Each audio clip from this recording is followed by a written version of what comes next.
Thank you for watching Conscious Consumer Network. The live stream broadcast is free to view. You can pause and rewind live broadcasts to catch up, or view shows at a later date by accessing our free archives of all shows. Check out our broadcast guide to see what's on. You can show your support by donating to our network support fund. Follow us on Facebook and Twitter, or subscribe to the monthly newsletter for updates. We thank you for supporting free and independent media. Good evening, everybody. My name is Mel V, coming to you live on Conscious Consumer Network. It is great to be with you all again. And thank you for tuning in wherever in the world you may be. Tonight, as always, is the scheduled 7 p.m. GMT show that goes out on Conscious Consumer Network, being Stop South African Genocide. And of course, I want to welcome to the show my wonderful co-host, Karin Smith. Hello, Karin. Hi, everybody. And of course, we're joined today by Ken Daly. Say hi, Ken. Good afternoon. By the way, I got to tell you, my real name is not Ken Daly. It's Ken Given. Common mistake. I've got a website, Daily Ken, so when I was on the radio, I used Ken Daly, kind of like a marketing name. But you can call me that if you want to. It's fine. Easier to remember. You answer to almost anything, Ken. Yes, I do. By the way, I'm not ignoring you when I look away from the camera. I'm just doing some producing in the background here, but I'm listening to everything you say. Good. So Ken, you and I have been friends for a very long time. We have not actually met in person, but we've been friends a long time. You've been a great supporter of the white South African cause and are very, very vocal about not being a racist, not choosing any race over any other, but just drawing attention to the disparities in behavior between the races. Is that correct? Yeah, I would say that's correct. And so we in South Africa had a terrible weekend this past weekend. I have cried until I have no more tears. I'm a wrung-out rag at this stage. There were 7 farm murders this weekend. 2 70-year-old people who were forced to swallow boiling water and boiling oil. They were burnt. Another farmer was burnt with a hot iron. The things that they have done to these people, it's too terrible. And the pace seems to be picking up. So as the pace against the anti-white pace in America speeds up, it seems to be mirroring South Africa to a certain degree.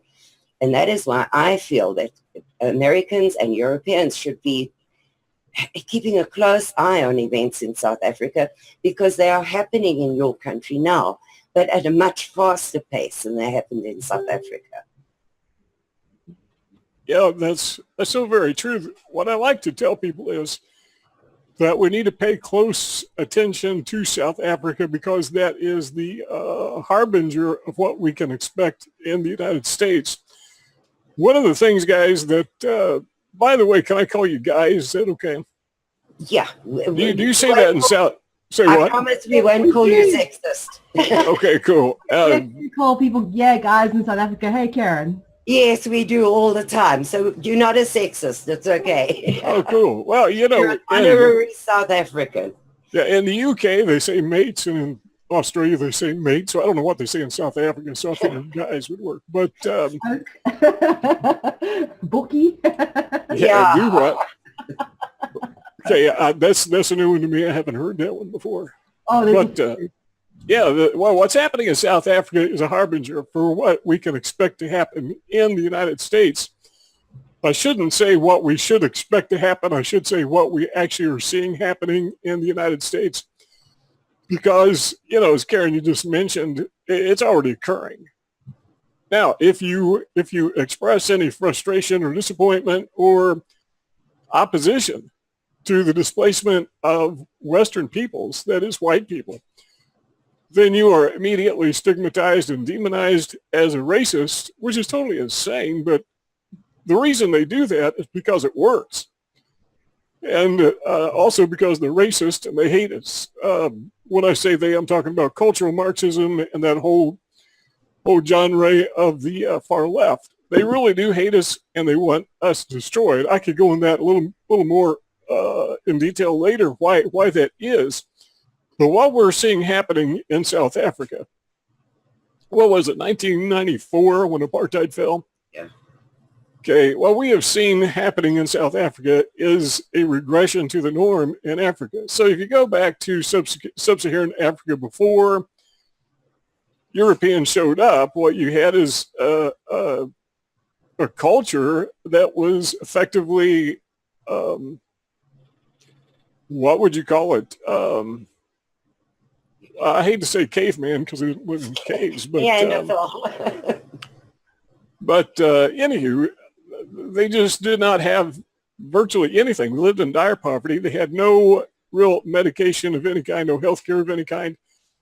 And then white people showed up. Well, according to the cultural Paleolithic is the word I was trying to think of a second ago, not caveman. Well, when white people showed up, the official story is they moved into South Africa and all of sub-Saharan Africa. They exploited the people. They took their land. They took their stuff, which is exact backwards of what happened. When Western people showed up in Africa, they enhanced the lives of virtually everybody. I mean, where can you go in Africa? Anywhere where people don't have cell phones, where they don't have electricity, even though in South Africa it's off half the time. Where can you go where they don't have modern transportation, healthcare? All of that are life enhancements given to those people by the presence of Europeans, the expansion of Western culture. But we are convinced by the cultural Marxists who dominate the media, the educational systems, we are absolutely positively convinced that we somehow exploited those people, which is again the exact opposite of what really happened. And they're playing that same race card now in the United States. And we predicted this. We predicted it. We said, look, if they take down the Confederate flag, if they demonize the Confederate flag, next thing they're going to demonize the American flag. And they say, well, the Confederate flag stands for racism. Well, it didn't 10 years ago or 20 years ago. And if these people truly were concerned about racism and slavery and the abuse of humanity in general, instead of taking down monuments, they would be taking down mosques. I don't know if you guys know this or not, and by the way, interrupt me because I'll ramble on forever, but if you go back to 9/11, 2001, since then there have been over 31,000 documented deadly terrorist attacks committed by Islam. And there's no other ideology or group or hate group that has come anywhere near doing that. But the media ignores that, and we actually are encouraged to embrace this terrorist culture into our society, while we are demonizing white people because of slavery back in the 19th century. Okay, I'm going to stop rambling because I won't stop if you guys don't stop me. Well, Ken, one of my questions is, how many slaves were actually imported into America, and how many white people what percentage of the white people actually own slaves? Because today in America, it's as if every single white person is responsible for that. Now, I would like to know how many of the black people in America can trace their ancestry back to slaves, and how many white people actually can trace them back to owning slaves, because it's a very small percentage today. And yet they are demanding that reparations be paid by all white people to all black people for slavery. It's a ridiculous statement to make. Yeah, it's absolutely ridiculous. What is even more ridiculous about it, Karen, is this. What do you do with people like me that have both European and sub-Saharan African ancestry? Do I owe myself reparations because my great-great-great-great-great-grandmother was an African slave? And how am I gonna pay myself? How does that work? That's just stupid. I mean, it's just plain stupid. There was an article published back in 2010. Now, my memory is fading, so I'm going to have to work on this, but it was published by Henry Louis Gates. It was published, I think, in the Washington Times. Let me let me see if I can find that. I'm going to Google that real quick and see if I can find it. Typing in Henry Louis Gates, something about the blame game, I think he called it. And what he did is he pointed out, okay, here it is, the New York Times. I just found it. I don't know if your producer is able to pull that up or not on the web screen, but I've got it on my end. This is Ending the Slavery Blame Game. This is by Henry Louis Gates, who, by the way, is the premier black historian. Most people know who he is. But I want to read just a sentence of this. It says, thanks to an unlikely confluence of history and genetics, the fact that he is African-American and President Barack Obama has a unique opportunity to reshape the debate over one of the most contentious issues of America's racial legacy, reparations, which is what you were talking about.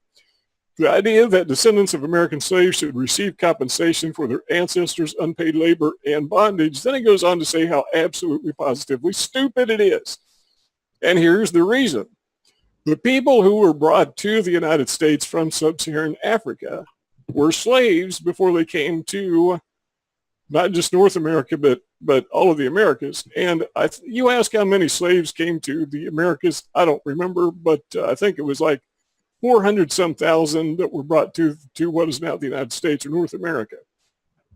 But he goes on in this article and he explains that white people didn't go to Africa and raid villages and throw nets over people. You know, the roots narrative, that nonsense. What they did is they went to the coast of Africa and they purchased slaves that were already in slavery. Now, this is what causes me trouble. And again, interrupt me if I start rambling, but this is where people yell at me all the time.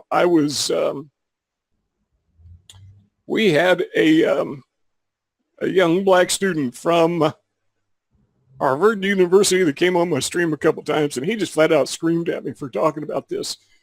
But effectively, the sub-Saharan Africans who were brought to the United States as slaves, and this is what really gets me in trouble, is that was akin to winning the lottery, because many of those slaves, once you were taken captive by Africans in Africa, your value, your life had zero value. None.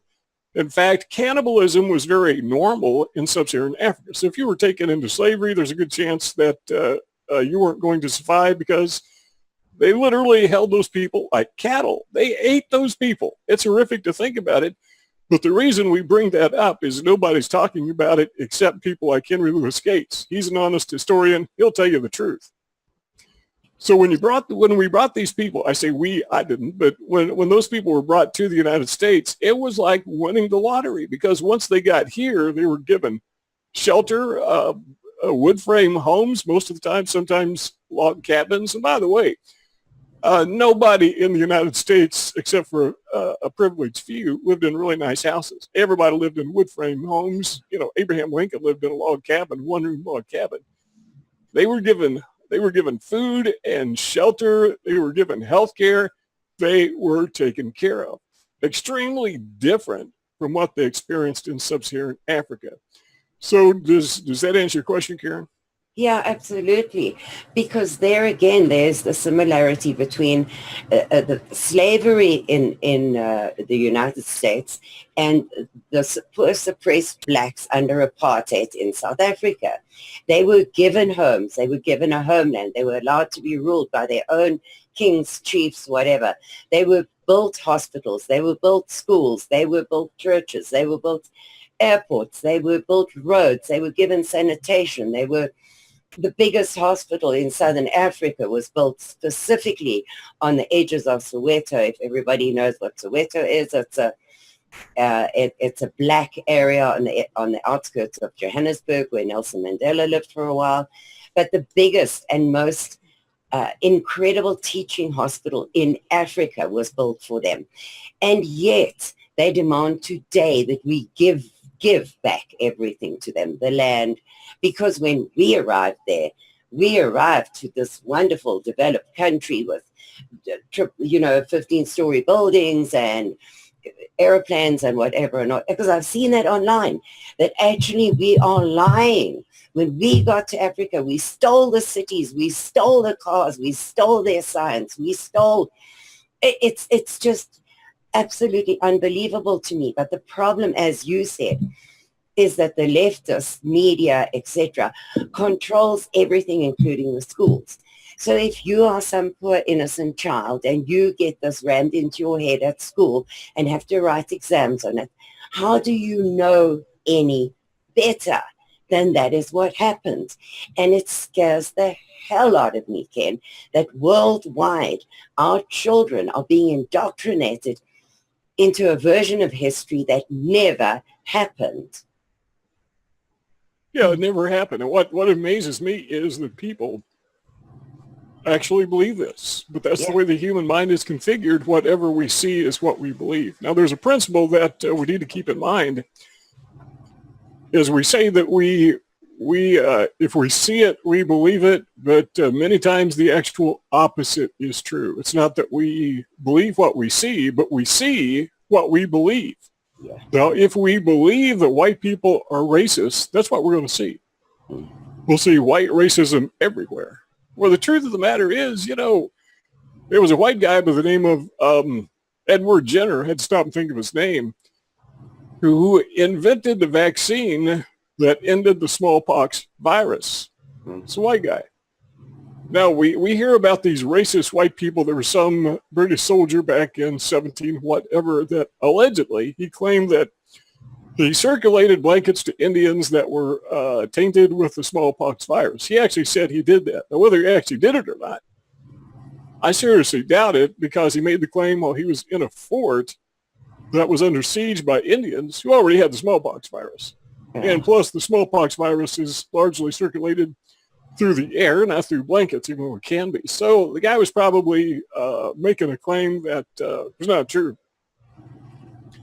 But along comes Edward Jenner, and he discovers the vaccine for the smallpox virus and saves the lives of who knows how many millions of people, probably hundreds of thousands, perhaps millions of Indians. And nobody talks about him. So we are seeing what we believe, and what we believe are racist. And here's what the cultural Marxists do, the leftists. They convince not only us, but everybody that white people are racist. And so what they do is they psychologically dress us up in Klan robes and Nazi uniforms. So when you see a white person, you think racist, just automatically. I mean, you just automatically think that. It's because we see what we believe. And, you know, people need to be told the truth. Okay, let me get off base here just for a second. But there was a website you may have heard of called Daily Stormer. You remember that? Yes. You heard that, Stormer. I didn't like the site because I thought this guy went way overboard. Yeah. In fact, just flat out disagreed with him. Okay, so they took away his domain. GoDaddy said, we're not going to be your registrar anymore. So no problem. He goes finds another registrar. They do the same thing. So his website is gone. So I'm thinking, okay, well, why doesn't he just register a different name? Which he did. He registered dailystormer.lol, and the same thing, nobody would register it for him. So I thought it would be fun to see if I could do it. So I went online and tried to register dailystormer.news, and they wouldn't let me register it. Nobody on the planet can register Daily Stormer. Okay, and nobody cares because this guy was perceived as being so far to the extreme that everybody thought he was repulsive. But you know what the problem is?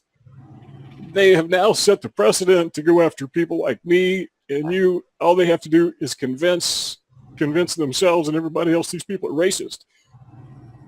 There's no argument involved. There's no debate over the issues. All you got to do is stigmatize somebody as racist, and boom, there goes your website. And you can't defend yourself against it, Ken, because my website, radiofreesouthafrica.com, I had 135,000 individual visits per month. Then Google asked me to please take down an article I'd posted on Nelson Mandela because they said the photographs were too violent. Well, I refused to take it down because the photographs were of the Church Street bombing, and people need to see what their hero, St. Nelson, was capable of and responsible for. So I refused to take it down. Now I have 15 visitors a month by their count. I know there are more than that because I know more than that people have visited my site. I know them personally. But by their count, that is how many people I have a month. So because I refused to do what they told me to do, I dropped from 135 to 15 in 1 month. I mean, it's totally impossible. But I believe they kind of put you at the bottom of their search engine, et cetera, so that you don't come up and you can't have visitors. The same thing happened with my YouTube channel. So yes, they indoctrinate you to believe that people like you and I are the absolute lower than the lowest, and they shouldn't listen to us. And unfortunately, people believe it. And knowing us or not knowing us, having listened to us or not listened to us, doesn't make any difference. They see what they believe and they believe what they see. You're absolutely correct about that. Yeah, by the way, Mel, you're not saying anything. I'm listening in very intently. We don't want to leave you out of the conversation. Very, very polite. Thanks, Ken. Sure. My contribution on this, for those of you who have been following my work, StopSouthAfricanGenocide.org. I'm a South African who is a refugee and who has fled South Africa for economic circumstances. And I'm constantly asking the question as to why, what it was that we deserved to feel that we couldn't have a living in our home countries. We had to abandon our families.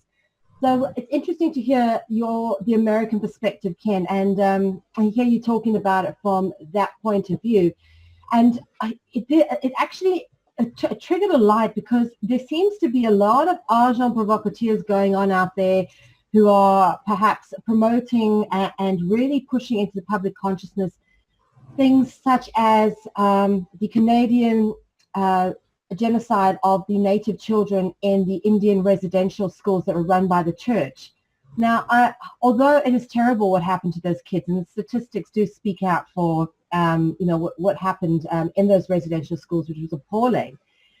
The thing is, I also believe that, as you rightly pointed out, these matters are now being used to generate a kind of wave of hatred against the white people, because one of the people who actually fronted that cause, a guy by the name of Kevin Annett, has regularly pointed fingers at me in his article, calling me a white South African because I call them out on certain things. It's almost as if their agenda is to turn people against you based upon the fact that you're Caucasian. So it's interesting to hear you say bring up the whole context of the blankets, because that was one of the things that was apparently done to those kids in those Indian residential schools in Canada. They were given those smallpox covered blankets, and no evidence whatsoever, but that's the rumor. Yeah, that's the story. And I'm wondering now, because it's so funny. I was so appalled when I heard this story that I actually invited Mr. Annett over to Holland twice. He stayed in my home, and after working with him, I realized that there's something wrong with this guy. He's play, and there's something else working. When we actually finally called him out, the attack on me was based upon the fact that I'm a white South African. So that, and now it's all making sense. So pardon me for being quiet. I'm having a penny drop moment here and realizing, we've always wondered, really, what is Mr. Annett playing at? And now it's very obvious. He's clearly part of the agenda, which is to get this whole white hatred thing going, which for a long time, I actually, even though I know that people in my home country are being genocidally murdered, the Boers, it's been a very difficult thing for me to accept, because I've never wanted to get on the, black-white sort of polarizing bandwagon. I grew up in the tolerant era of South Africa, the very brief time that it was, when white people and black people were thinking that we're going to have a rainbow nation at the end of apartheid. And it was a wonderful time to be living in South Africa, because we're also filled with hope.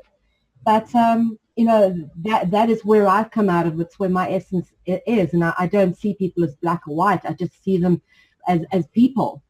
Just as I don't discriminate between man or woman or Muslim or Jew. I just see people as people, and everything else is auxiliary.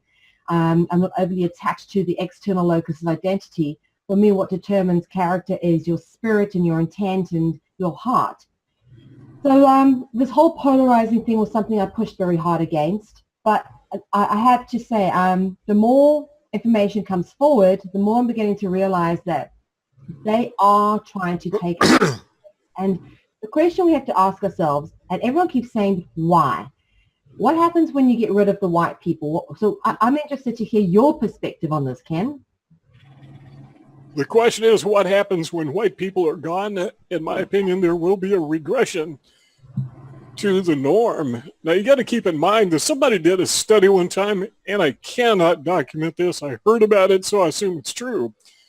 But somebody said that after they did some research, that for a population to be controlled by the government, the average IQ has to be 90 or below. This is what I call cultural, what would you call it? Not assimilation, but, well, let me put it in these terms. If you take a cup of coffee and you put an ice cube in it, what happens to the ice cube? It gets warm, and what happens to the coffee? It gets cool. It changes. So the coffee is not as hot as it was. The ice cube is not as cold as it was.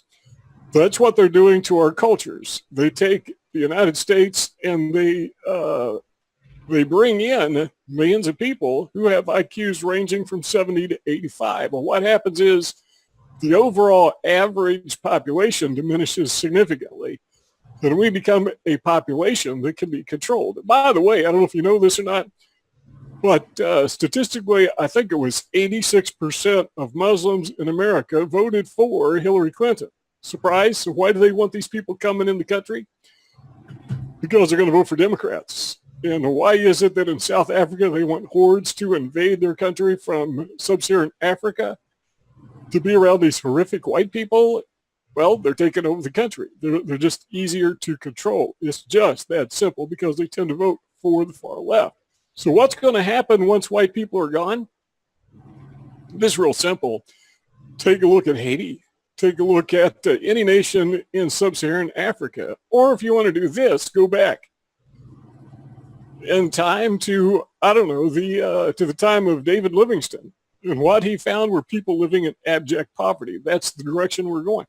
So in my mind, there is an effort afoot to destroy Western culture, Western civilization. Let me tell you why I think that is.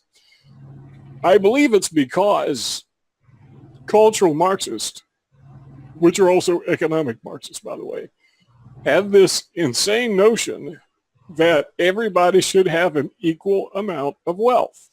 Anyone who knows even the most rudimentary, basic fundamentals of Marxism understands that. They want everyone to be equal. Except, of course, for the Marxists themselves. You know, the Kim Jong-un, I call him Kim Onion. They're the exception. Fidel Castro, he's the exception. Okay, but everybody has to be equal. Well, there's a problem with that from the Marxist perspective, and that is Western nations are extremely prosperous, where third world nations obviously are not. That's why we say they're first, second, third world nations. Well, how do you make everybody equal? Well, you just can't do it. What you have to do is you have to merge population groups together, and that will make us all equal. I think that's what they're trying to do. So you have this huge disparity, economic disparity between first world nations and third world nations. The way to erase that disparity from the Marxist perspective is to merge the nations, the people groups, not the nations per se, the countries, but the people groups. And what happens is everybody's equal. So the economies of Western Europe, South Africa, North America, including Canada, Australia, wherever there is a Western nation, their economies will flounder. And good news from the Marxist perspectives were economically, there is no longer any disparity. I honestly think that's their objective. They don't care about Western culture. They don't care about white people. Well, guess what? They don't care about brown people either. What they care about is this economic disparity, which they think is anathema. So they are out to destroy it. Now, having said that, let me say this, and this is something else that they will call me a racist for saying it, even though I'm the most anti-racist person on earth. If you were to take a bunch of white people and you just plop them down anywhere on the planet, with very few exceptions, they will create wealth. We've seen that over and over again. You take a bunch of people, white people, plop them down on some islands in the middle of the Atlantic Ocean, Falkland Islands. What do? They create wealth. A lot of people don't understand this, don't know this, but the Falkland Islands reportedly have the highest cost of living in South America, but they also have the highest standard of living in South America. It is because white people create wealth. Now, the same thing is true if you were to take a look at the southern 3 states of Brazil, which are dominated by white people. They're phenomenally prosperous, and they basically underwrite the rest of the economy of Brazil. Wherever white people go, they create wealth. That's just a fact. Iceland, same thing. Greenland, not very many people live there, but same thing. Wherever you go, wherever white people go, they create wealth. South Africa is a quintessential example of that. Australia, quintessential example. They moved in, they created wealth. Wherever they go, they create wealth. That's just an observable matter of fact, and it drives Marxists crazy. They can't have us being wealthier than everybody else. They don't care that our wealth and our innovation enhances the lives of all people everywhere, including their longevity. In fact, the mortality rates. In fact, they think that's a bad thing. You're familiar with the Georgia Guidestones? Yes. Well, you know then that on the Georgia Guidestones, it's literally etched in stone that their objective is to have a world population that's capped at, I think it's 500 million people. Well, right now there's 7,500 million people, or 7.5 billion people. That means 7 billion of us have to go. I honestly believe it drives these Marxists crazy, these globalists crazy, that white people are keeping so many people alive because they see it as not being in harmony with nature. So we had this Ebola virus, remember, in Africa a couple of years ago, and it was Western technology that saved the lives of millions of people, just like the smallpox thing. And we see that over and over again. White people are not only enhancing the lives of everybody, but we're keeping everybody alive. And the globalists don't like that. They want a small population, 500 million people at the most, that are not highly intelligent, and that is a population that they can grow. So think in terms of cultural thermodynamics. That is the ice cube in the coffee. That's thermodynamics. The temperatures will meet in the middle. That is what they're trying to achieve. I believe they want to mesh our cultures so that we can be controllable, so that we will all be the same. And I'll just wind up with this. I know I'm rambling on here, but there is this silly notion. I had a friend that posted this on Facebook a week or so ago. He said, there's only one race, the human race. That's just a lie. I mean, it's just a flat out lie. There are many races on this planet, and you're not a racist to acknowledge reality. You know, I went to a majority black high school. I can tell who the black kids were by looking at them. Literally as plain as the nose on your face. But what the globalists want is this. They want us to believe there is one people, there is one global people, one global government, one global economy, one global religious structure, one global church, one global leader. That's what globalists want. They want the globe to be one big nation. So they tell us, well, there's just one race, the human race. Well, the human race is the human race. I mean, we're all cousins. There's no doubt about that. So it's like it's half true. There is one race, the human race, but it's not the only race. I mean, it's just all of us collectively. And now they want us to believe that there's one gender. Now, I'm thinking to myself a few years ago, they're never going to pull this one off. Now, they can convince us that that race is a social, what do they call it, social construct, which it obviously isn't, but they'll convince us of that. But there's no way they're going to convince us that there's no distinction between an XY chromosome and an XX chromosome. That is so obvious. There's no way. But guess what? They're doing it. They're convincing us that gender is just a state of mind. You can be whatever you want, or you can be somewhere in between. There's only one gender. There's only one race. There's only one economy. There's only one religion. There's only one government. There's only one world leader ultimately, and that's very dangerous. So here's my perspective on that. While it is important to defend the white race, I think it's also important to make sure that other racial groups retain their identity as well. Okay, do you guys want to interject something? Because I could go on for an hour about this. That's why we got you here, Ken, because we want to hear your point of view. And I'm always fascinated by your perspective on things. So you just carry on. You want me to keep rambling? Yeah, I'm very happy for you to ramble. Okay, I've got in my hand this book. I'm going to hold it up so I think you can see it on the screen. Can you see it? Yes. Okay, this is a book authored by Robert J. Lifton. It's called Thought Reform and the Psychology of Totalism. Now, the reason this book is important is it was published, I think, in 1961, and Robert J. Lifton, who I think is still alive in his 90s, psychologist, and back in the 1950s, he went to China. Actually, I think he went to Taiwan for the express purpose of studying how the communists successfully brainwashed people. He wanted to know what they were doing to these people that convinced them to believe in abject stupidity. Well, he didn't say that. I'm kind of paraphrasing, but he wanted to know how that was conceivably possible. And some of these people were extraordinarily intelligent, but yet the communists were able to persuade them. Here's what they did. They would take these people and they would throw them in jail, put them in prison. And they would put chains on them, make life physically and emotionally extremely uncomfortable. And they would say, you need to confess to whatever crimes you were, somehow you were collaborating with the Western imperialists, you need to confess to that. And their first reaction was to refuse. Wouldn't do it.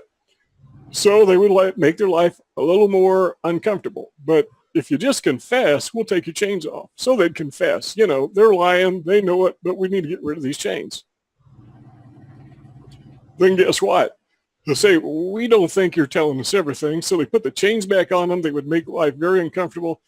Sometimes they wouldn't let them use the restroom. They wouldn't let them sleep. They'd keep them up all night. They would put them in cells with maybe a dozen or so others who would constantly berate them for committing crimes against the people. And they would put them in this situation until they would confess a little bit more. And they would start making stuff up. Well, over a process of about 3 years of this torture and confession and torture and confession, what the Chinese communists discovered was, if you can force somebody to keep confessing, eventually they will start to believe their own confessions. And after about a 3-year period, these people actually began believing that they were cooperating with, and they didn't even know it, but now they realize it. They didn't see it before, but now they see the light. They were actually cooperating with the Western imperialist, and that is a brainwashing technique. So Robert Lifton, in his book, made a statement, something very similar to this. And by the way, if you can Google it on YouTube, you can actually hear him talking about this. He said the most dangerous thing you can do is, when it comes to brainwashing, and again I'm paraphrasing, is to get somebody to confess. Because ultimately they will begin to believe their confessions. That is the key component to brainwashing. Okay, what's that have to do with anything? How many times have you been told that you need to, they don't say confess, but they will say something like, you need to name your white privilege. That's a brainwashing technique. They're trying to get us to confess over and over again that we are racist, that we have privilege. Well, first we say that's silly. But if you hear it over and over again, and if you're put in a position where you have to confess it and name your white privilege, eventually you will start to believe your confession. So we need to be very careful protecting our brains, our minds, what we agree to. So if you were to take his book, let me see if I can find it here. In fact, you ought to buy this book. It's called Thought Reform. And actually, it's kind of boring if you read the whole thing because it's case histories. Until you get to chapter 22, which is called Ideological Totalism. So if you buy the book, just read chapter 22, unless you're particularly interested in all the case studies. And in chapter 22, he gives the 8 components of effective brainwashing. Thought reform, he calls it. And if you look at these 8 components of effective mind control, thought reform, brainwashing, you will find that is exactly what the cultural Marxists through the media and the educational systems are doing to our societies. In fact, I'm going to take a look at this very quickly. I'm not going to read the book to you. Obviously, I'd bore you to death. But number one is what he calls milieu control. Milieu meaning social environment. So if you can control a person's social environment, that is the first component to mind control. That's why cultural Marxists want our kids in government schools beginning in preschool. They want them out of the home, out of the family, and parents are saying, yeah, we get free babysitting. They want them in an environment that they can control as long as they possibly can. Number two is what he calls mystical manipulation. He says the inevitable next step after milieu control is extensive personal manipulation. This manipulation assumes no holds barred character and uses every possible device in the milieu's command, no matter how bizarre or painful. Initiated from above, it seeks to provoke specific patterns of behavior and emotion in such a way that these will appear to have arisen spontaneously from within the environment. The element rather of planned spontaneity, directed as it is by an ostensibly omniscient group, must assume for manipulated a near mystical quality. And what we see happening is that, mystical manipulation is we see racism everywhere. I don't watch television, but I had to tie my shoe. So I sat down in the living room. My wife had the TV on. And we were watching Perry Mason. Do you know Perry Mason in South Africa? Yes, you do. Okay, Perry Mason was on. And I thought, well, this is an interesting black and white show. Everybody is white. The actors are all white. Okay. Then that show went off and on came Matlock. Remember Matlock? Yes. Same type story. Here's a lawyer, courtroom all the time, just like Perry Mason, only it's the sheriff, whatever his name was, Taylor, Andy Griffith. Well, in that program, you would notice that the cast was mostly white, but there were one or two black people. There was one black character. Okay, in between, there were commercials. But I was watching these commercials. I think there were 3 or 4 of them. And every single commercial, they featured multiracial families. Mm-hmm. So I believe in freedom of association. You marry whoever you want to. It's none of my business, none of the government's business. But being fostered upon us. So we went from an all-white culture, what I would call the Perry Mason culture. Then we went to the Matlock culture.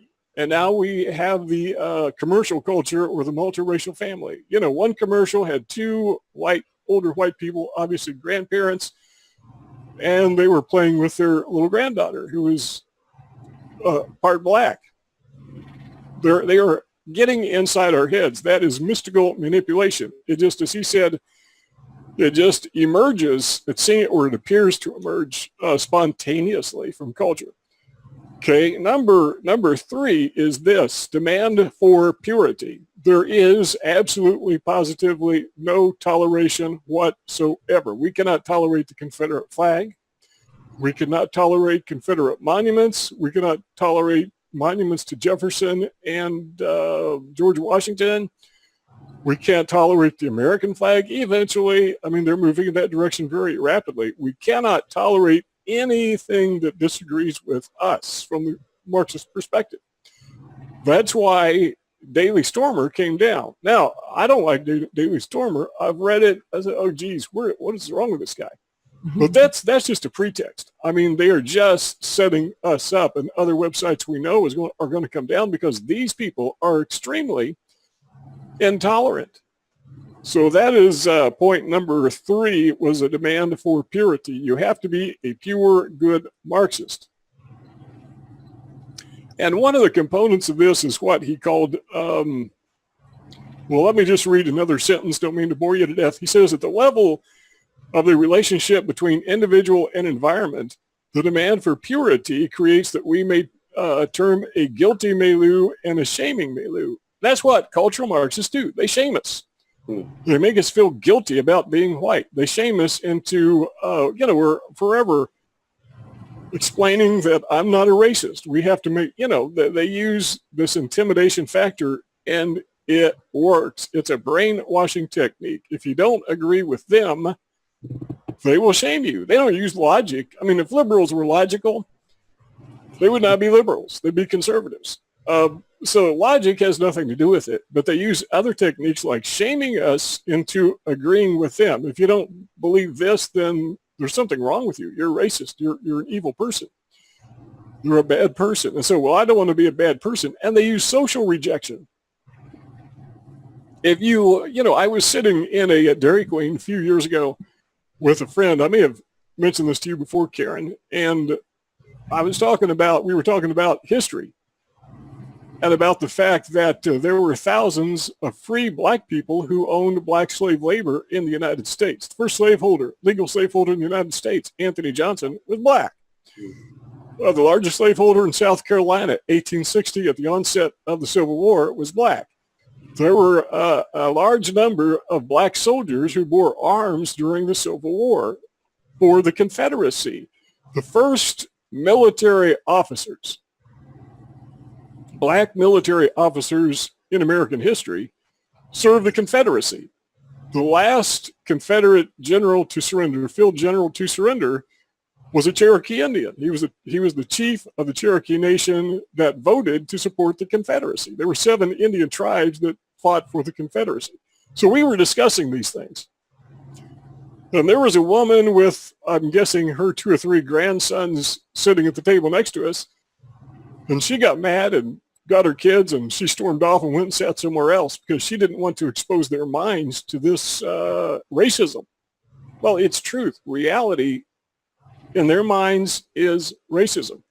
So what they do is they shame us into silence. You can't talk about history, real history, because if you do, well, you're a bad person. You're obviously a racist. So what do? We just quit talking about it. Okay, and then the next point is cult of confession.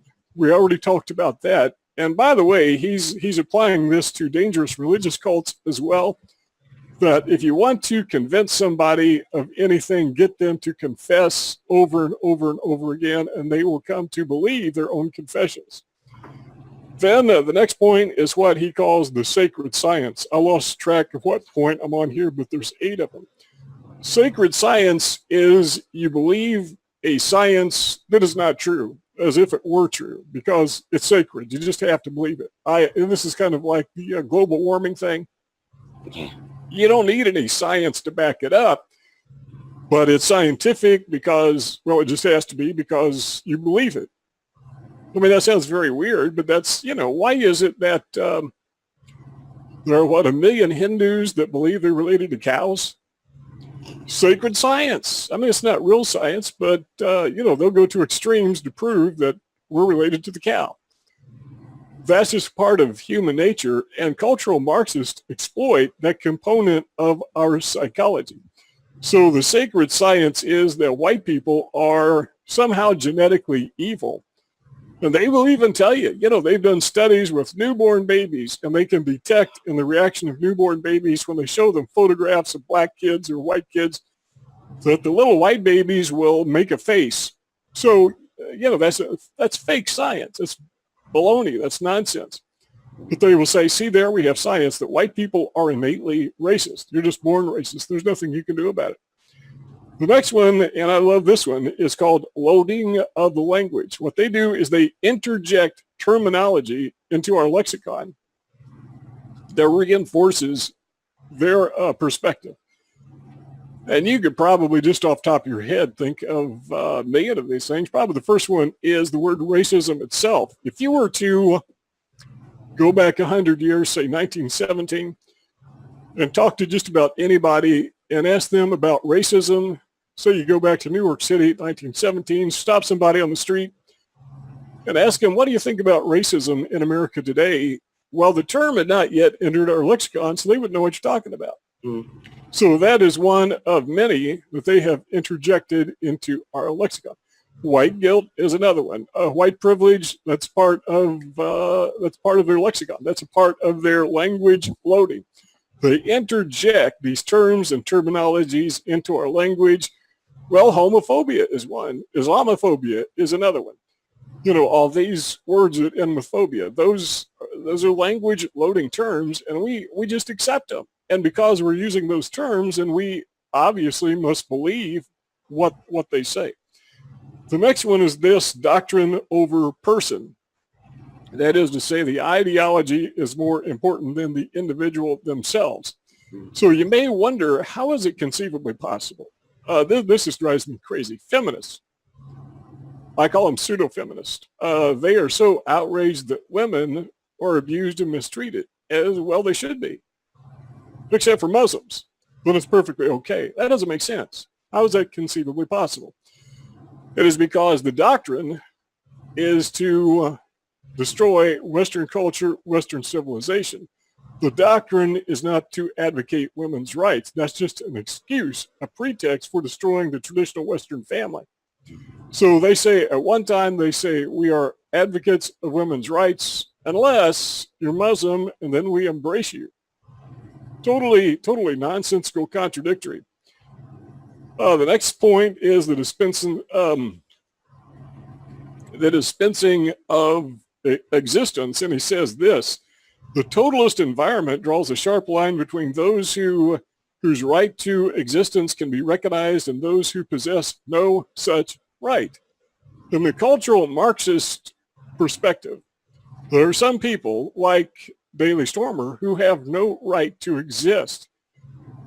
Say, well, isn't freedom of speech designed to protect those who say stupid things that are just really bizarre? Isn't that the whole idea? Well, actually it is, but not from the Marxist perspective. Cultural Marxists think there is an ideology that has no right to exist. Now, here's the scary part. During the counter demonstration in Baltimore, they had the freedom of speech rally. And you have thousands of people objected to the freedom of speech. Are you kidding me? No.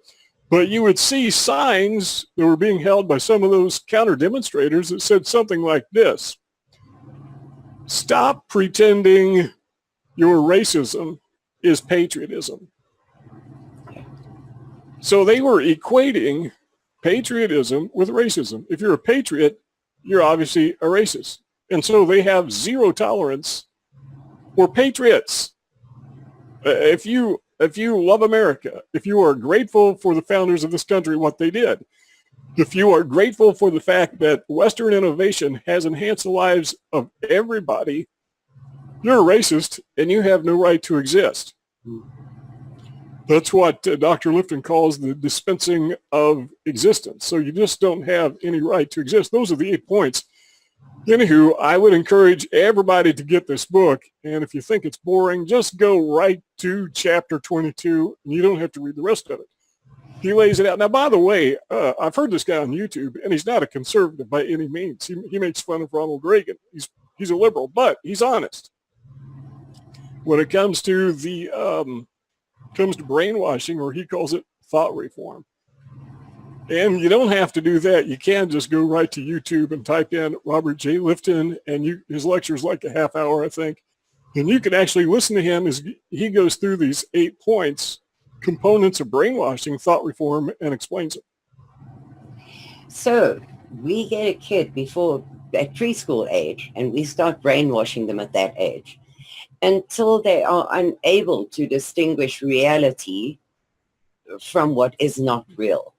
So then there is really no hope for civilization and any grasp on history, where we came from, nothing. That is a very, very sad viewpoint of the world, though, Ken. I mean, I don't want to live in a world like that. Well, unfortunately, that's the way we're going. And, I'm well into my 60s. Yeah.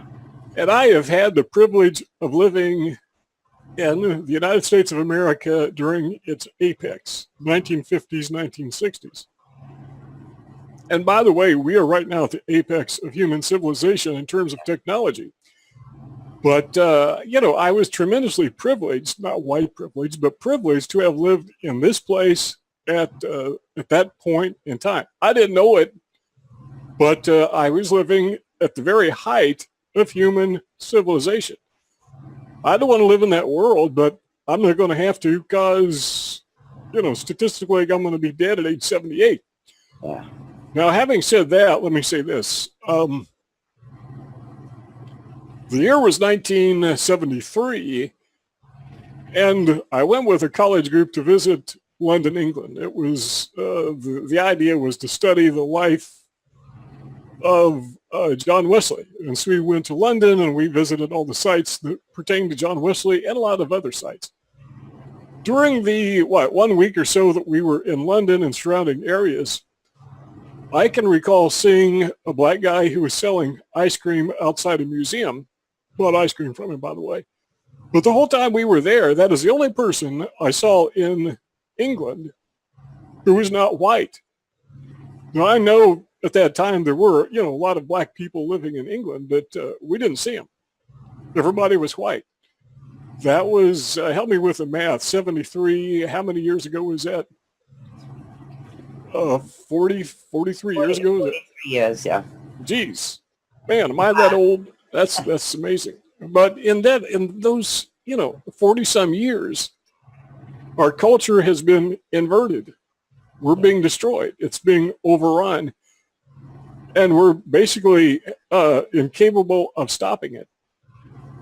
So I agree. I don't want to live in that kind of culture, that kind of society. But that's the direction we're going. Now, by the way, we all have friends who are not white. We're not talking about that. We're talking about the intentional, willful destruction of Western culture, Western civilization. And if you don't like it, you're a racist. But we're seeing it before our very eyes. Now, it depends on who you listen to. Young Earth creationists say we've been around for 6,000 years. Anthropologists say that we've been around for 200,000 years. That people have been living in Europe continuously for about 43,000 years. So if we go with that number from a secular perspective, white people, Western people, have been in Europe for 43,000 years.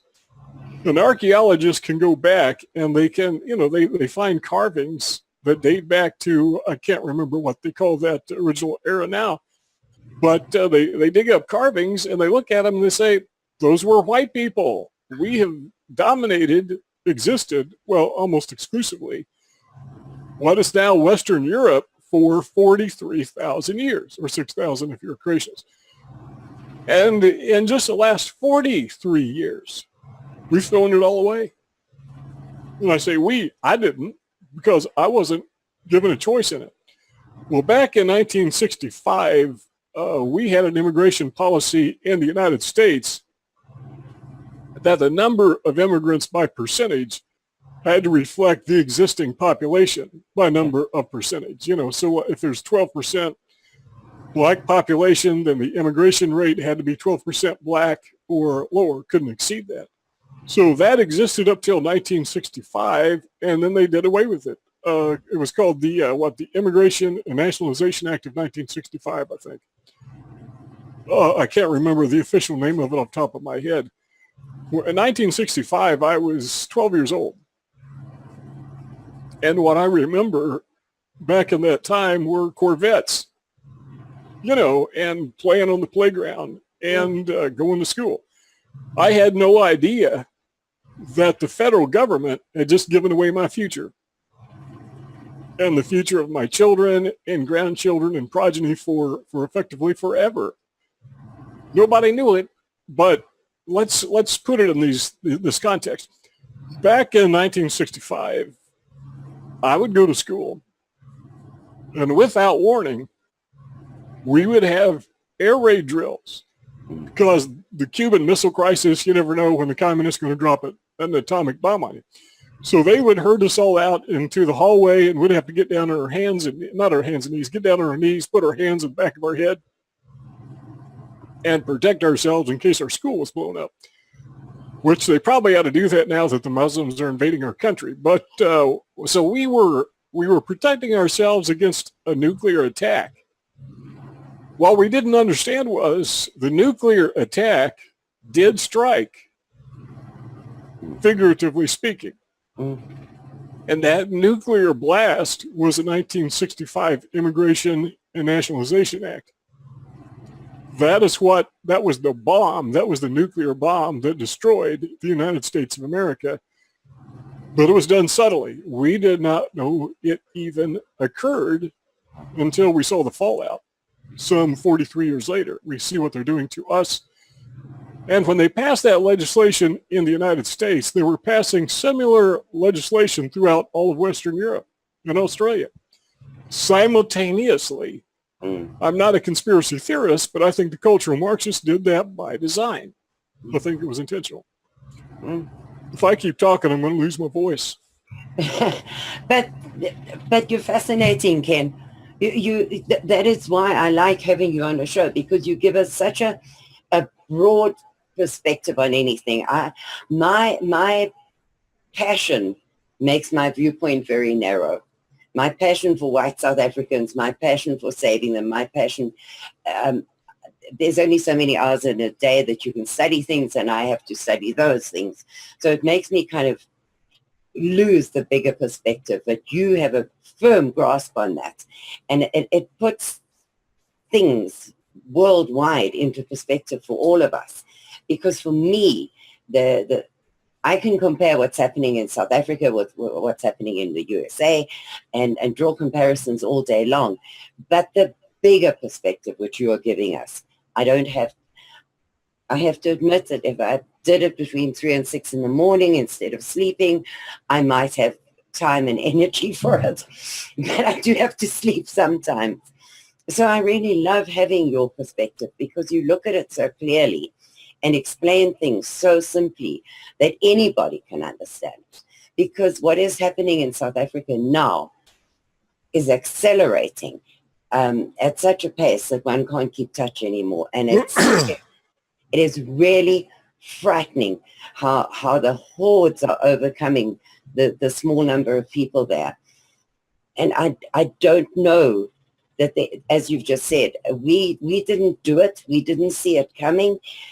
But to reverse it is almost impossible because of all those 8 things that you've just mentioned, the brainwashing techniques that have been used on us forever. So if I say there were 7 white people tortured and slaughtered by black savages this weekend, I immediately want to zip my lip and say, oh, I shouldn't have said that, because it makes me a bad person. But it is a fact. And I'm not trying to label all black people as savages or murderers. But the fact remains that anybody, white, black, yellow, pink, who can do that to fellow human beings is a savage. And yet, even I am so brainwashed into thinking, oops, I shouldn't say that because people are going to come down on my head. So telling the truth has become, you have to disavow the truth in case you are labeled. And that is just not good. It really is not good, because there are so few of us telling the truth and standing up against this brainwashing. Or silence. Then what happens? Well, we are convinced that the truth is racist. Reality is racist, so we will steer clear of it. A lot of people saw the TV series, the, what do they call it, TV movie serial called Roots. Yes. Totally fictional. I call that the Roots narrative. There is so much they left out. I call that lying by omission. Yeah. They just don't tell the truth. And so they change our minds. They create a different perspective. By the way, on the screen, on my stream, I'm playing the video of Robert J. Lifton, if anybody, just so you can see what the guy looks like if you find it. But if you were to pick up your Bible and read the 10 Commandments and try to find that commandment, thou shalt not lie, guess what? It's not there. The commandment is, thou shalt not bear false witness. Yeah. There is a difference. Bearing false witness means giving a false impression. Yeah. So what the Roots narrative did is it gave us the false impression. We were under the impression that white people owned slaves, and that's the end of the story. They were mean to them, so forth, so on. They don't tell us about the thousands of free black people and slaves. They don't tell us about the phenomenally successful black millionaires, adjusted for inflation, that lived during the antebellum South. They don't tell us about the orphanage, not the orphanage, but the school that was built in New Orleans, trying to think of the name of it, in, I think it was in the 1840s. It was funded by a wealthy black couple, and the school was for black orphans. That wasn't in Roots. Hang on a second. They've been telling me all these years that little black children were denied education throughout the slavery era. Fact of the matter is, that's just not true. It just is simply not true. Now, the truth is that the very few people were educated in the 19th century. The literacy rate was horrific compared to today. There was not a black issue. Now, granted, white people had greater access to education than access to education than did blacks. We understand that, but they go to the extreme. That's what Robert Lifton was explaining. You got to go to the absolute extreme. So they're lying by omission, because they're not telling us that there were, in fact, a lot of black people who were educated. There were black people who went to college. How'd that happen? I thought they couldn't read. Yeah. It just simply isn't true. But that if you bring that back to South Africa, that's exactly what is told about South Africa, that we did not educate the black children. We denied them education. We put them on the worst subsistence farming places where they couldn't feed themselves, etc. Well, then I ask you, how did Mahatma Gandhi and Nelson Mandela become lawyers, went through school and university in apartheid South Africa? How is that possible if we refuse these people in education and starve them by their millions? I mean, as you say, the lies by omission. Why is it that the black population under the apartheid rule grew by 920%? If we were so wicked and murdering them and killing them off and starving them and slaughtering their babies and all of those bad things that we are convicted of today, why then did that population grow by such an enormous number? It's throughout the world, Ken, but it is sad that this South African white population are being slaughtered, tortured, murdered because of those things that you have just mentioned. Because the world is now so convinced that every white South African is a racist, black oppressor, neo-Nazi who wants to return to the apartheid era, that they can't see us as anything else. And so you've seen the comments on videos. It's karma. We deserve it because we did this to the blacks. But if you look at the real history of it, there were about 7,000 blacks murdered during the apartheid years. And of that number, the majority were between the two opposing black parties, the ANC and Inkatha Freedom Party. The biggest number of murders came from them, not from white people. And yet since apartheid ended, there have been 400,000 murders in South Africa, both black and white. But nobody wants to talk about that because it doesn't fit the narrative. Yeah, and we were under the impression that Black Lives Matter, but that's one of the points that Dr. Lifton pointed out. There are these absolutes, and you got to stick to the absolutes.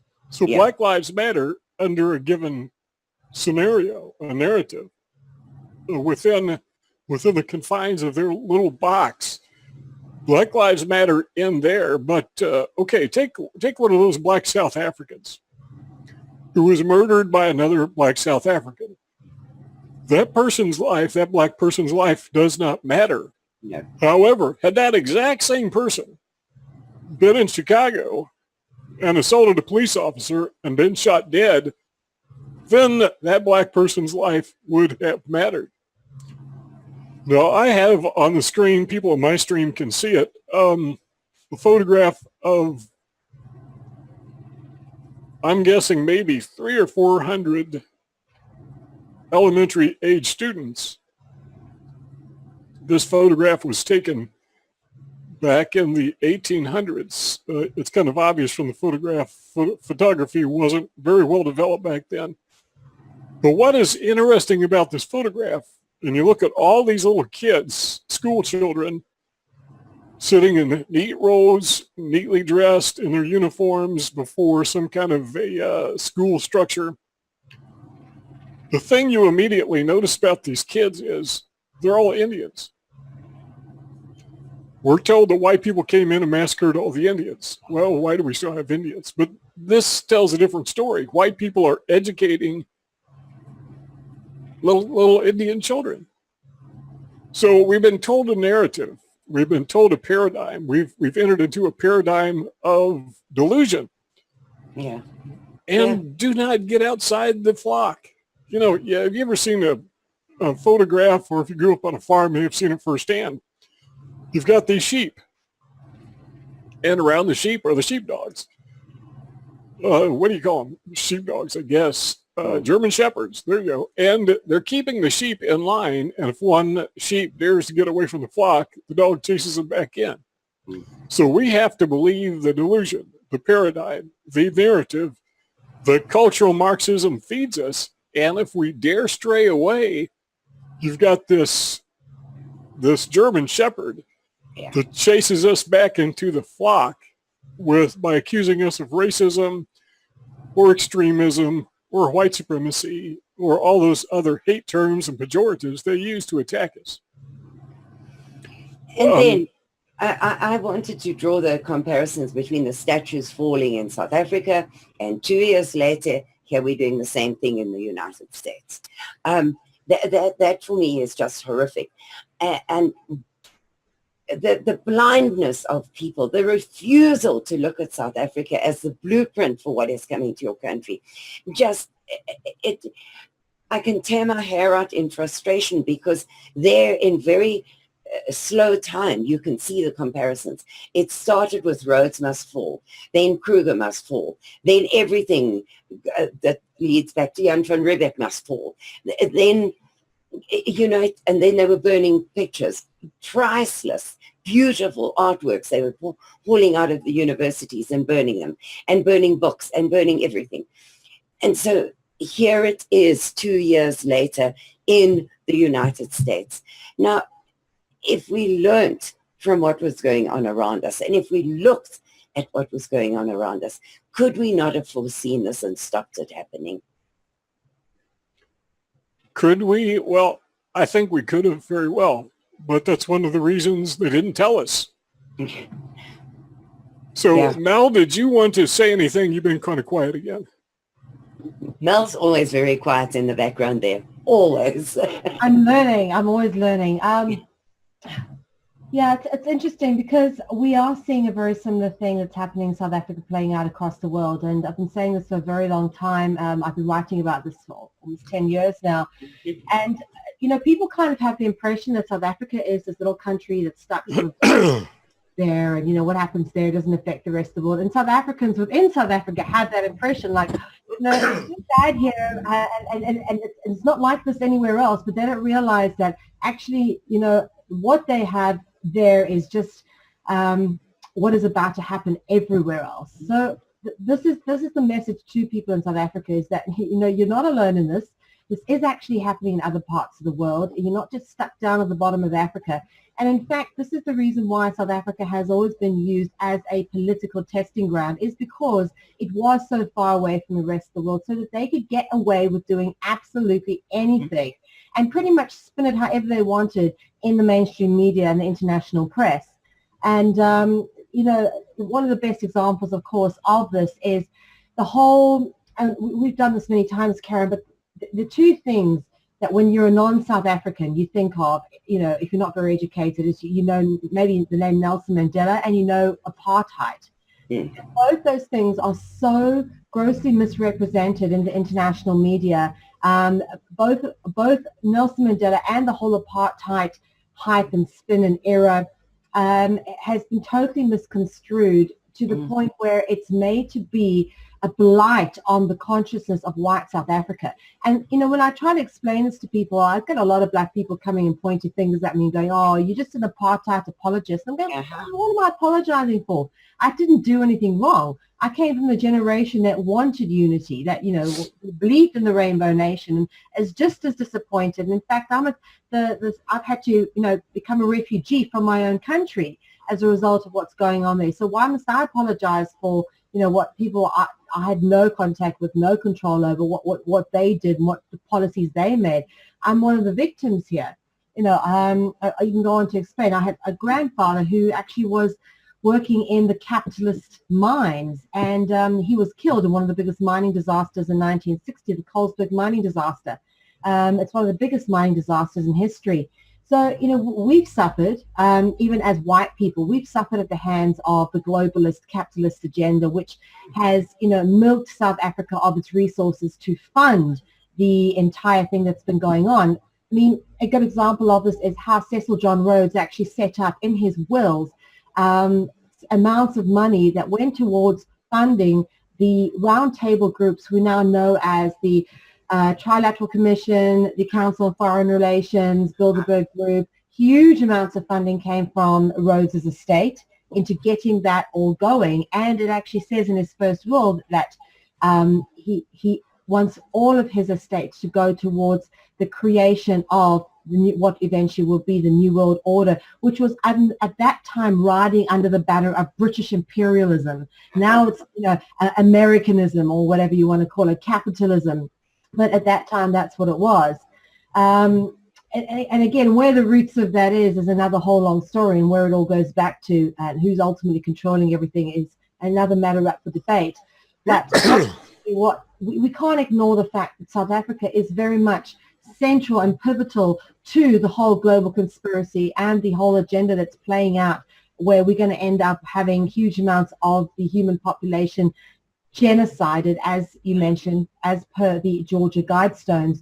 So, you know, one of the reasons why Karin and I do the show is obviously to try and raise awareness about what's happening in South Africa, put a magnifying glass onto the dire state of affairs that's going on, also to give a platform to those people who are able to speak out and who have been smart enough to do the research and find things out for themselves, and those people who are actively making a difference on the ground, taking people in and helping people.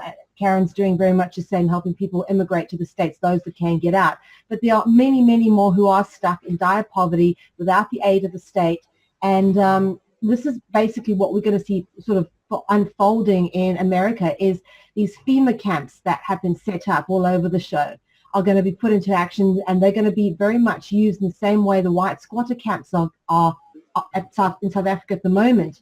You're going to have the same thing happening there, and we just need one disaster. And I'm thinking, you know, it could be anything like bringing out a new virus or a biological warfare. I always joke with people, yeah, zombie apocalypse. Yeah, but it's gonna happen. It's gonna reach a point where there's an acceleration, a crescendo of events, which pushes everything right over the edge into the exact square agenda that the globalists have lined up and intend to unfold upon us.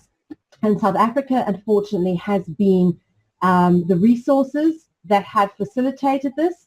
They've had the various influentials who have somehow managed to control Africa from outside its borders for all these years, whilst playing out this illusion of various forms of independence, currency change, freedom, rainbow nations, end of apartheid, which was, you know, meant absolutely nothing in the grander scheme of things. It was just all public relations exercises to manage the perception of the public and brainwash us into believing in false facts. When in fact, what was always happening behind the scenes was South Africa was a testing ground and is a testing ground, and they were the accelerated version of what we now see going on in the United States and across other parts of the world. And we're going to see this dichotomy playing out. It's always something. It's the black, it's the white, it's the Muslims, it's the Christians. You're going to now have the East and the West. You've had Russia, America. there's always going to be some kind of polarization playing off against each other. They use these artificial mechanisms of division to get us kind of blaming each other instead of looking at where the real problem comes from and where the origins of all of the suppression is.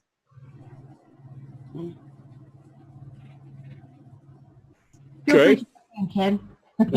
I'm sorry? So feel free to jump in. Oh, okay. I was waiting for more. I thought you were taking a dramatic pause there. So my apologies. Well, just for the sake of illustration, let me just make up a story. And this is not totally fiction, but it's largely fiction. And you got to pay close attention because, and it's only going to take about 2 minutes, but after I tell the story, then I'm going to tell the true story. But the story is this. It's fictional, but the story is this, that back in the 19th century, there was an African family. You had a husband and wife and 7 kids. And they decided they were going to relocate to another part of Africa. So the husband and wife gathered up their children and they started on the journey. But their friends warned them. They said, don't go to that other town because it is too dangerous to make the trip, because in between here and there are these horrific slave traders, and they are like savages. They will kill you if necessary, but they will kidnap you. They will sell you into slavery, and life for you will be horrible. Well, they didn't really believe it, and so mom and dad gathered their little 7 black children together, and they made the trip. Well, sure enough, along the journey, they were attacked by slave traders, and they killed the entire family except for 2 little girls. One of them was 14, and one of them, I think, was considerably younger, maybe 4, 5, 6, 7. And they took them into slavery. The older girl, they actually tattooed her. I mean, this is horrible. And the little girl, they didn't care about her, so they let her starve to death. Okay, now do you want to hear the real story?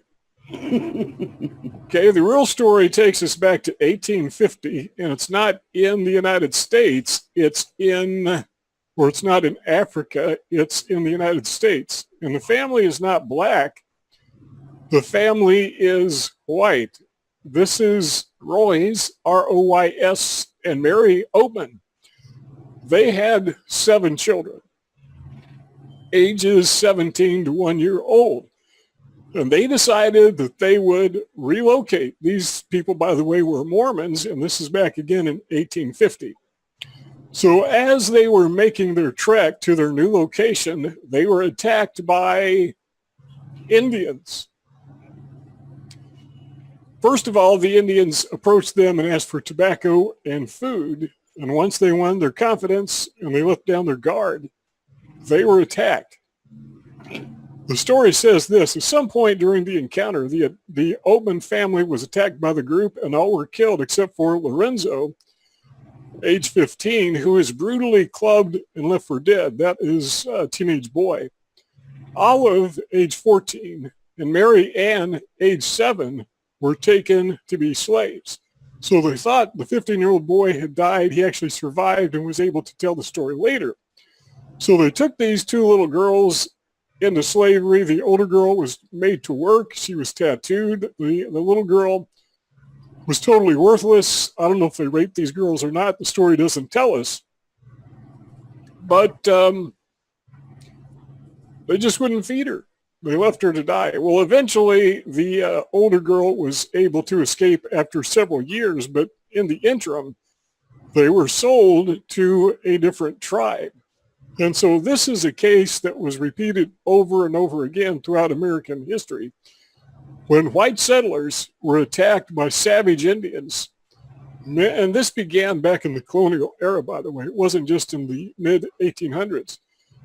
They were brutally murdered. Their children were taken into captivity as slaves. And so, yes, there is a legacy in the United States that is horrific about slavery. But it wasn't black slavery. It was white slavery. And when this girl was finally able to escape, they were amazed. And by the way, I'm going to scroll up here. I've got the story on the screen here. Yeah. The folks who are watching the stream can actually see a photograph that was taken of Olive Oatman. And you can see on her face that she has been tattooed from her, her chin was tattooed to look like the Indians. And then, after she escaped, she was able to acclimate back to Western society. And the story says that she died in 1903 at age 65. Now, what I'm wondering as I tell this story, the first story I told was fiction, but that's the one we believe. The second story I told was reality, and it's been replayed over and over and over again. And we have been lied to by omission. Nobody will tell the stories about the colonists and the pioneers who were massacred by savage Indians. In fact, you can't even talk about it. They call you racist. But it happened. This family was buried in a mass grave because the terrain was so difficult they couldn't dig graves. They're still there. You can go out and look at the grave if you want to. It's still there. And this happened over and over and over again. Why is this not incorporated in our government schools as they teach kids about history? Why don't they talk about white people who were brutally massacred, as they are being now in South Africa, and taken into slavery? Why don't they tell about this? And we have seen this over and over and over again. There's a book, I read a book about this a couple of years ago. I wish I could remember the name of it. See what happens when you get old, your mind starts to forget things. Okay, so this is reality. This is real history. How are we going to react to this? Well, the way that we react to it, or reacted to it, is we go back to that image that I had on the screen before. What did white people do after they were enslaved and massacred? They opened schools for Indian children. That's how they respond. They responded and reacted with kindness, as I think they should have, but not to the point where we allow ourselves to be destroyed.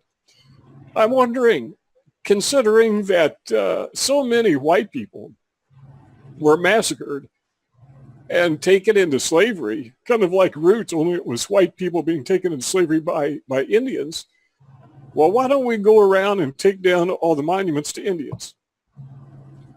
Why don't we decide that every city and town and street, every named place in the country that is named after Indians should be renamed? I mean, they renamed Mount McKinley, right, to accommodate the Indians. But why don't we do that backwards? Why?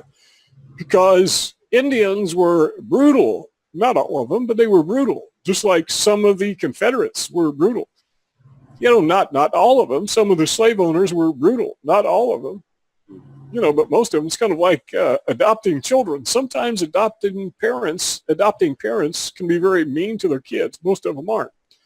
Same thing was true during slavery. But why aren't we taking down the name places of Indians? That would be a lot of name places because why would we do that? Well, because slavery is evil. And white people were subjected to slavery. So we're going to take a stand against this evil, and we're going to remove anything and everything that has an Indian name to it.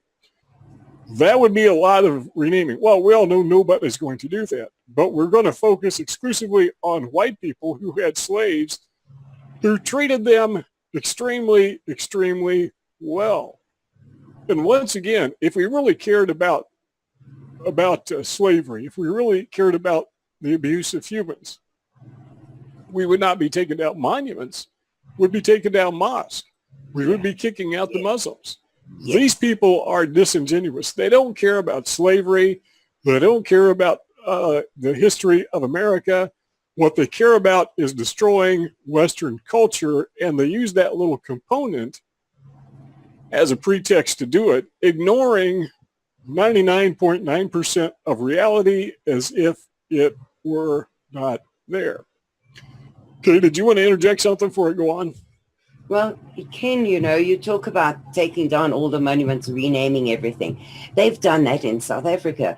Now, if I were to go back today, I'd never be able to find my way around because every town has been renamed. And because I've spent 50 years knowing a thing as warm baths or something like that.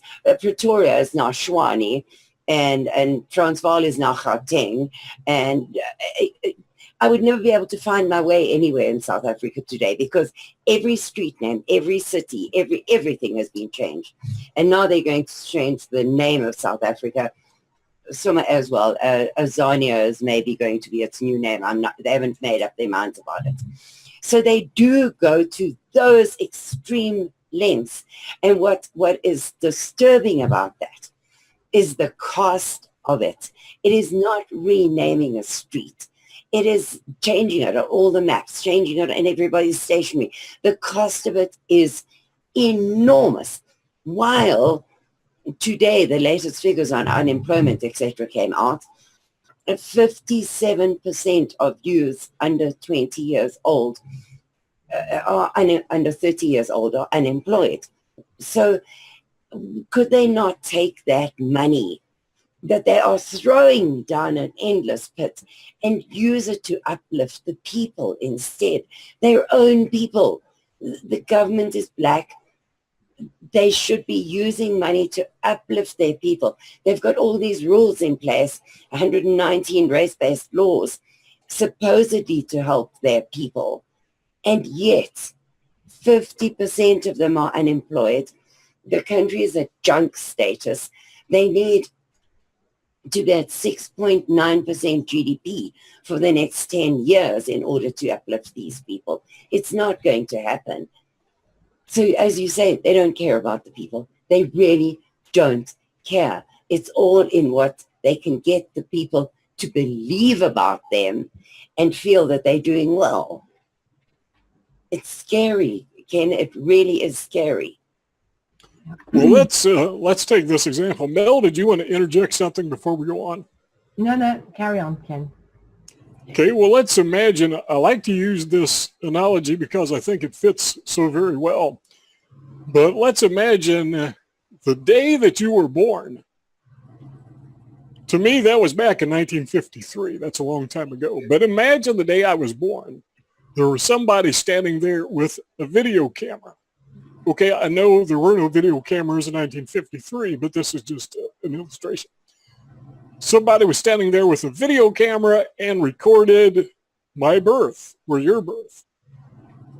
And they recorded the entire day. The whole day recorded me the whole time.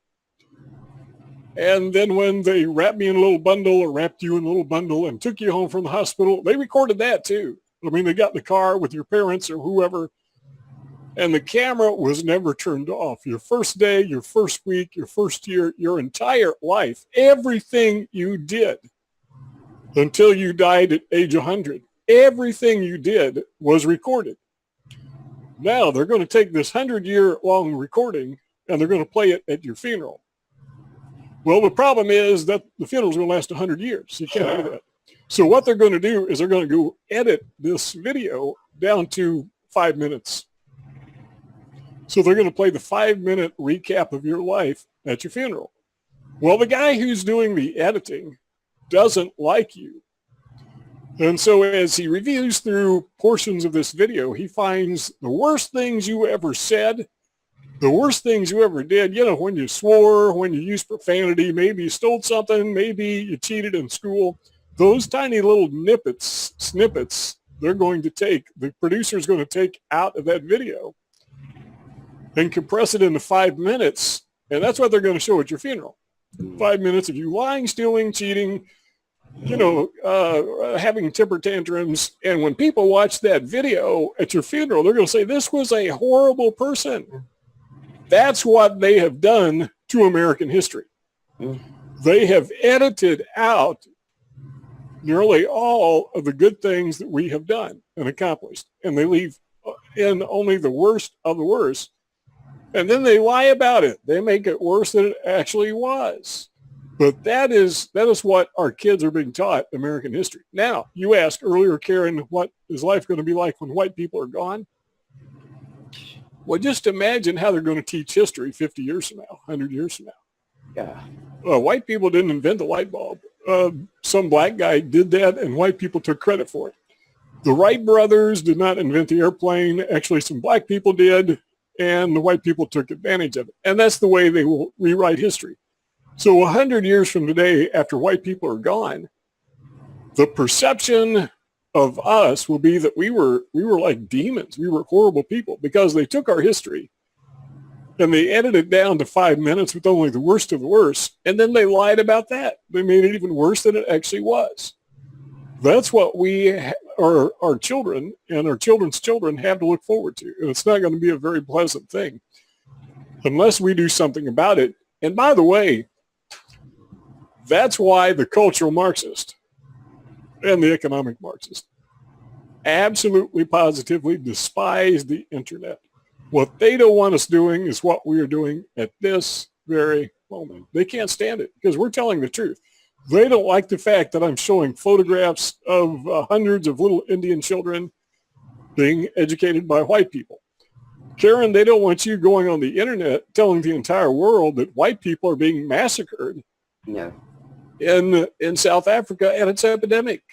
What they really don't want us to do is talk about black on white crime in the United States. If you do that, you're a racist. But even though it's reality, they absolutely positively despise the internet because we now have a forum by which we can bypass the mainstream, what I call the mainstream Marxist media, or the national media. We get the truth out there. And we're actually, when people see the truth, what are they going to do with it? Now, we talked earlier about brainwashing. If you ever encounter somebody, there was a guy, his name slips my mind. There goes that other age thing again. But his life is dedicated to deprogramming people who are caught up in dangerous religious cults. And I've kind of followed his work over the years. How do you deprogram somebody? Well, apply his principles to cultural Marxism. And it's really kind of simple what he does. He will take somebody who's been caught up in one of these stupid, silly cults that are sometimes dangerous, and he will confront them with the truth. Just that simple. And so what happens is that person's mind, in their mind, they are forced to compare their belief system with reality, and they are forced to see the disparity. And their initial reaction is to reject reality for what Dr. Lifton called sacred science. But you keep exposing those people to reality, and after a while, they come to realize, wait a minute, what I believe doesn't jive with the facts. And we have seen this time and time again, where people have come out of the so-called Antifa movement, which is really the anti-First Amendment movement. We have seen those people, after they have been confronted with reality, say, wait a minute, why am I believing this nonsense? So it works. That's why they hate the internet. Because what we are doing is we are deprogramming, the way I like to phrase it, those people whose minds have been infected with a cultural Marxism virus. What we do is we are providing the truth, which is the antidote that kills the virus. To say, hey, here's what's happening. These are white people who are being massacred in South Africa. Okay, here's a dose of the antivirus. Go on the internet, Google the search term South Africa farm murders, then click on images. Just that simple. Welcome to the truth. That will deprogram you. Now, what if you don't want to be deprogrammed and you don't want anyone else to be deprogrammed? Well, you got to shut us up. You got to make Karen Smith be quiet. You got to get me off the internet. And believe me, they are trying desperately to do that. And eventually, I think they're probably, I hate to say it, but probably they're going to succeed. Because just as they saw Daily Stormer as this evil racist, and we say, well, so what? Well, they see all patriots as evil racists. They don't distinguish between us and Andrew Anglin. I think that was his name. To them, we're all just a bunch of Nazis. You know, again, they dress us up in Klan uniforms, psychologically, mentally. They dress us up in Nazi uniforms, and that's the way they see us. To them, from their perspective, their demented perspective, after they've been brainwashed, they see all white people as innately born and bred racist. Well, we've got to get inside their heads with the truth and deprogram them. So, the bad guys don't want us to do that, and the only way they can stop us is to shut us up. One of the core fundamentals of Western civilization is the principle of free speech for that very reason. Number one, it allows unpopular opinions to be expressed, even if they're wrong, but it gives us the opportunity to compare, to put everything on the table at once and compare it. And when you do that, you can see when you compare the real dollar with a fake dollar, that's when you see the counterfeit. But not until. I don't know if you've ever been paid in counterfeit dollars. I have. I couldn't tell the difference until I got to the bank. The expression on the teller's face was absolutely hilarious. Fortunately, I'd been a customer at that bank for years, so they knew me. She showed up to make a deposit with counterfeit dollars, and she knew immediately they were counterfeit. I didn't know. Why? Because over the years, she'd been looking at the reality, real dollars. So the myths, what you call the narrative, Karin, the paradigm that the cultural Marxists have been presenting is counterfeit. It's counterfeit history. It's fake news. Fake news is nothing more than fake history in real time. And if you don't know what is real, you're going to believe that. So they got to shut us up because we're saying, wait a minute, this history is counterfeit. This news is fake. These are not real dollars.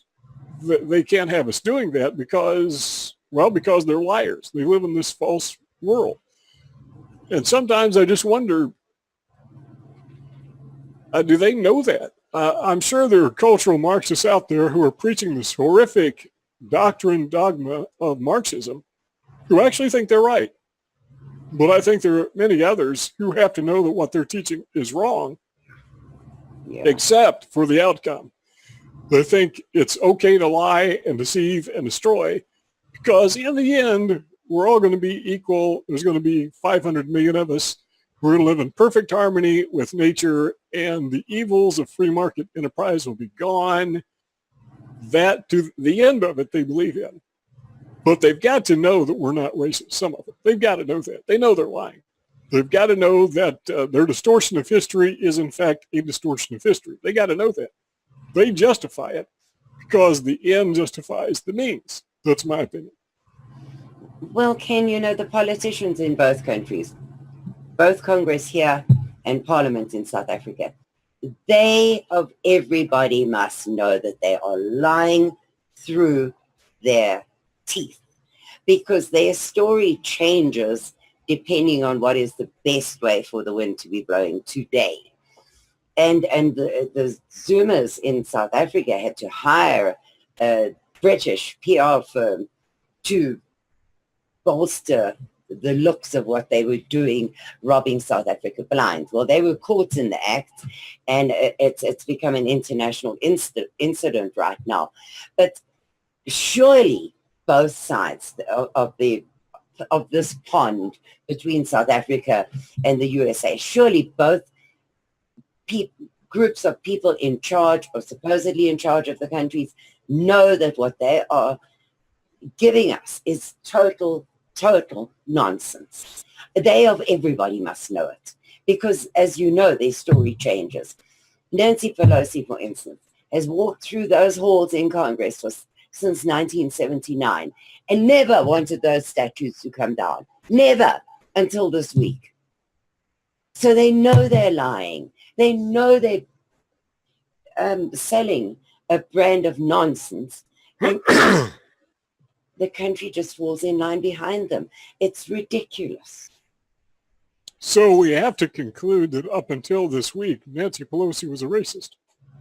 Yes. Of course, they never think of that, but she was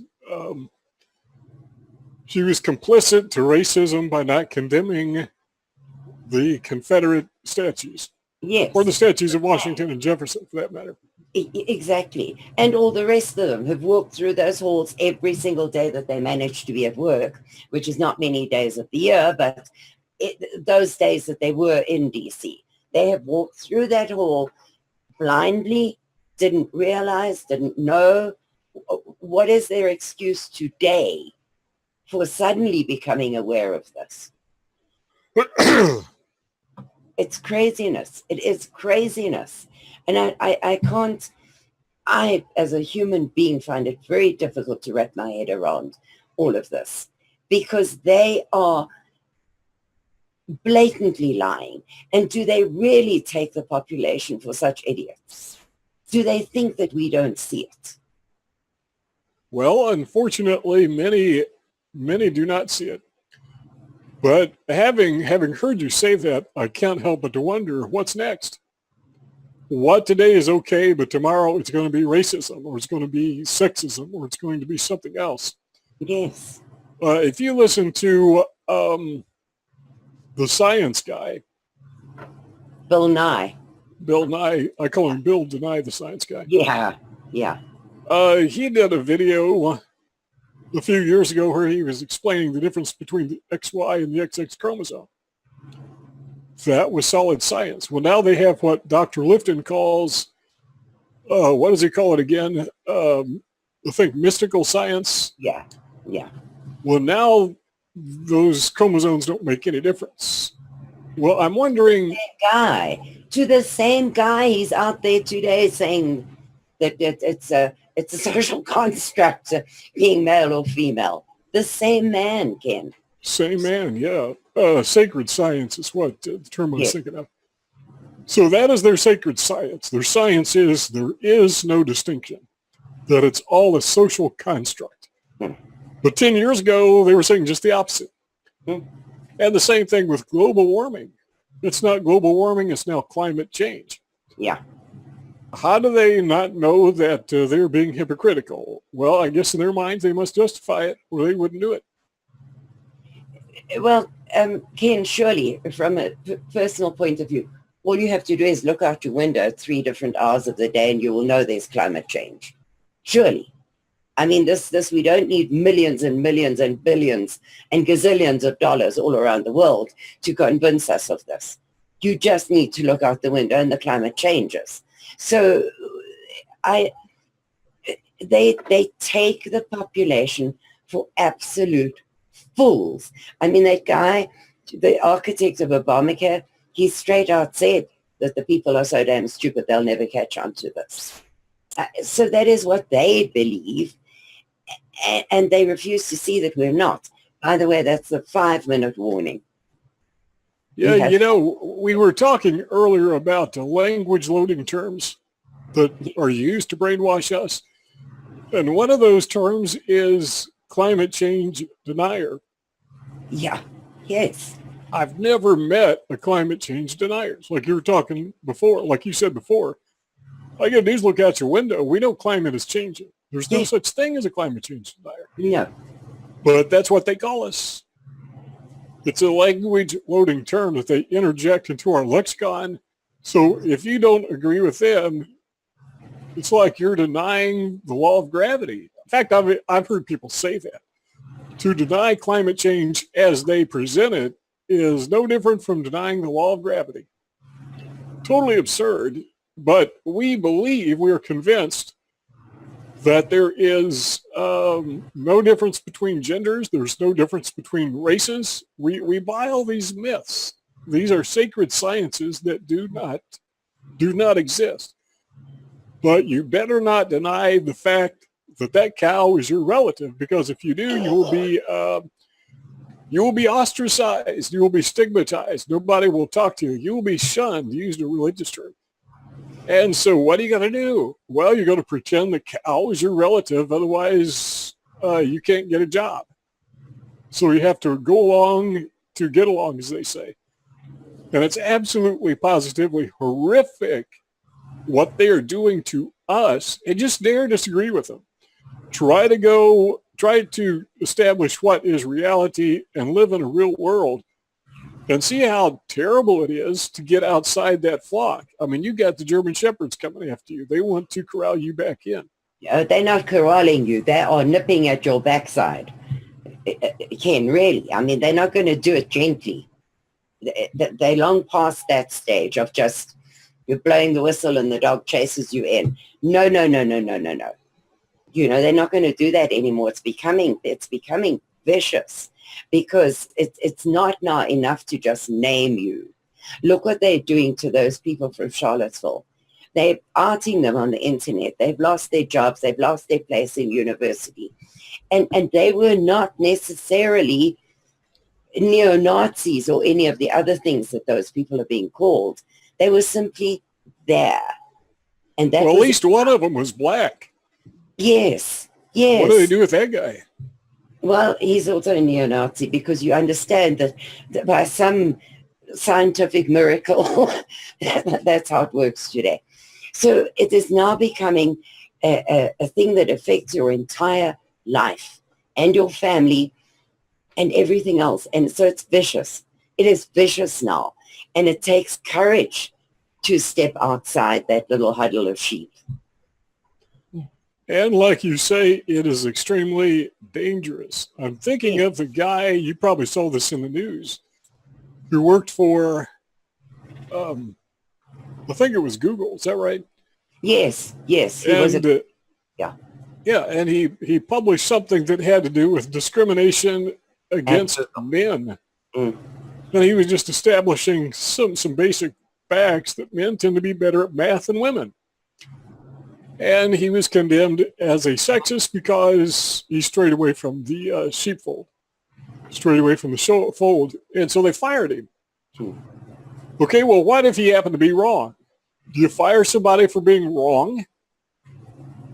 That's not why you fire people. I mean, if he's incompetent at his job and he's not doing what he's paid to do, then I can understand why you would fire him. But they do just the opposite. They will hire totally incompetent people based solely on the color of their skin to fill a job opening. And they get paid money they don't deserve. I recall when I was in the hospital a few years ago for heart surgery. To make a long story very short, I was out in the state park hiking and my heart stopped. Fortunately, somebody found me and I woke up being chucked in the back of an ambulance. And they took me to the hospital, installed a heart valve. But I remember there was a guy on the maintenance crew, a white guy, and I never saw anybody work so hard in my life. But there was another guy, a black guy, who did the same job, and he would stand in the hallway and talk on his cell phone extremely loudly for like an hour at a time, to the point where I had to call, the nurse and say, will you tell that guy to shut up? He should not have a job. But if the white guy had published something on the internet saying that, I think men are better at math than women, that guy, he would have been the one that got fired. It doesn't make sense. But that's the world in which we live. It all focuses on political correctness. You got to stay in the sheepfold. And if you get, that's the only thing that matters, is you have to go along. And you stop and think, Karin and Mel, about people in Hollywood who are not necessarily conservatives. I'm thinking of, what's her name, Roseanne Barr. I don't think she's a conservative, but she's not necessarily going along with the liberals. And they attack her. Why? Because it's akin to marching in a parade. And you got to go along with the band. And if you decide to get away from the band, you're totally kicked out. It's not that you're going in the opposite direction, but you got to march lockstep. And in Hollywood, you have to walk lockstep. Here's a trivia question. See if you guys know the answer to this. What is the whitest city in California? Any idea? The answer is Malibu. It's where all the rich white liberals live. These people who are adamantly opposed to forced segregation are segregated. Whitest city in California is Malibu. I think Palisades is like the third whitest. Bunch of liberals up there. The whitest state in the United States is West Virginia. Second whitest state is what state is Bernie Sanders from? Oh, I can't recall right now. hang on a second. I need to find, whatever it is, that is the second whitest state. I was thinking Delaware, but I'm not sure. Sorry, folks. On that note, I just have to pop in and say we've come to the end of our show. I just want to say thank you very much, Ken, for joining us and for sharing your insight. It's been really educational. And I just wanted to get details from you of where people can find your work. Sure. First of all, he's from Vermont. I don't know why I couldn't think of it.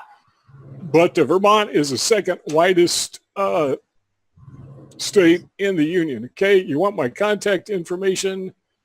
The best way to reach me is to go to my website, which is dailyken.com. Spell it with 2 N's, dailyken.com.